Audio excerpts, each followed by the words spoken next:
Hello everybody and welcome back to another video. In today's video I'm going to show you how to mute someone on WhatsApp without blocking. So let's consider that you have someone on your WhatsApp and that one is typing you messages without stopping, and it's of course will make everybody angry and upset.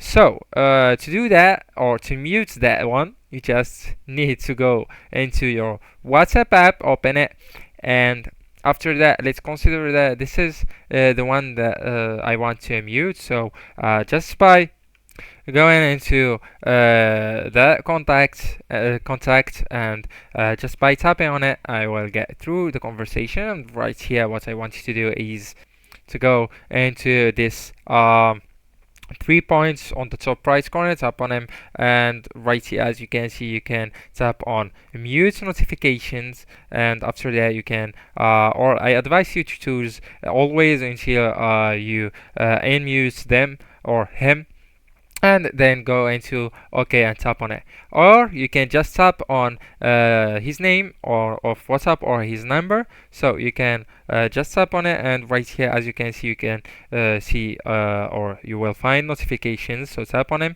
and right here I want you just to turn this mute notification on. Also, you can change the notification tone. If you don't want to get the tone of notification, you can just set it default without any tone as you'd like to, but that's not the subject of that video. Anyways guys, by turning this off, it's the same as when you tap on the 3 points as I showed you, and then choose always and then OK. So this is guys how to mute someone on WhatsApp without blocking them or him. Anyways, this is the video guys. Don't forget to like, subscribe and share that video with your beloved ones, and thank you so much for watching.